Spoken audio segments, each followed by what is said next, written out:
ആ പനച്ചിക്കാട് അമ്പലത്തിലെ അവസാനത്തെ 4 ദിവസം മഹാനവമിയും വിജയദശമിയുള്ള ആ ദിവസങ്ങളിൽ എപ്പോഴും അനൗൺസ്മെന്റ് വേണം. വണ്ടികൾ പാർക്ക് ചെയ്യുന്നതിനെ കുറിച്ചിട്ടും വഴിപാടിനെ കുറിച്ചിട്ടും ഇതൊക്കെ നമ്മൾ എഴുതിയുണ്ടാക്കി. ഞാനൊരു ശബ്ദ കലാകാരനായിട്ട് തന്നെ മാറിയിരുന്നു. സത്യത്തിൽ കുട്ടിക്കാലത്ത് ശബ്ദം പ്രശ്നമാവും എന്ന് പറഞ്ഞ ആ ശബ്ദം കൊണ്ടാണ് പിന്നീട് ഞാൻ അങ്ങോട്ട് നിലനിന്നത്. പിന്നെ ചാനലിൽ പോകുമ്പോൾ ചാനലിൽ വോയിസ് ചെയ്തിട്ടുണ്ട്. സിനിമയിലേക്ക് വരുമ്പോഴൊക്കെ ഞാൻ എൻ്റെ ഈ ശബ്ദത്തിൻ്റെ പ്രത്യേകമുള്ള ശബ്ദം എന്നൊക്കെ പറയാറുണ്ട്. പക്ഷേ സിനിമയിലേക്കൊക്കെ വരുമ്പോഴല്ലേ ആകാരം അതിൻ്റെ ഒരു ഇത് കൊള്ളാലോ എന്ന് തോന്നുക. അപ്പോൾ അത് ആക്ഷൻ ഹീറോ ബിജുവിൽ അഭിനയിക്കുമ്പോൾ തന്നെ എന്നോട് ആ ഷോട്ട് എടുത്ത് കഴിഞ്ഞ് പോരുമ്പോൾ സിംഗ് സൗണ്ട് ആയിരുന്നു. ഷോട്ട് എടുത്ത് മാറുമ്പോൾ തന്നെ ബ്രിഡ്ഷാൻ എന്നോട് പറഞ്ഞു, ഇത് ഈ ശബ്ദം കൊള്ളാട്ടോ, ഇതുകൊണ്ട് താണ്ട് കറങ്ങും എന്ന് പറഞ്ഞു. അതാണ് ശബ്ദത്തിൻ്റെ കഥ.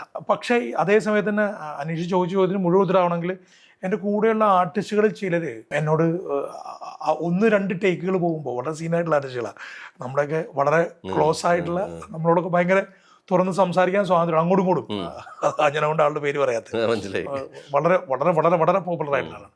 എന്തോന്ന് ചേട്ടാ, ഒന്നാമത്തെ കാര്യം ചേട്ടൻ്റെ ശബ്ദം കേൾക്കില്ല, ആ കൂടുതൽ ചേട്ടൻ ബ്രീതും കൂടെ എടുത്ത് ഇമോഷണൽ ആക്കി, ചേട്ടൻ കുറച്ച് ലെവലിൽ പറയാട്ടോ, അല്ലെങ്കിൽ ഞങ്ങൾ കേൾക്കണ്ടേ, ഞങ്ങൾക്ക് റിയാക്ട് ചെയ്യണ്ടേ എന്ന് എന്നോട് ചോദിച്ചിട്ടുണ്ട്. അപ്പോൾ ഇതേ ശബ്ദത്തെക്കുറിച്ചും മറ്റഭിപ്രായം ഉണ്ടെന്ന് അർത്ഥം.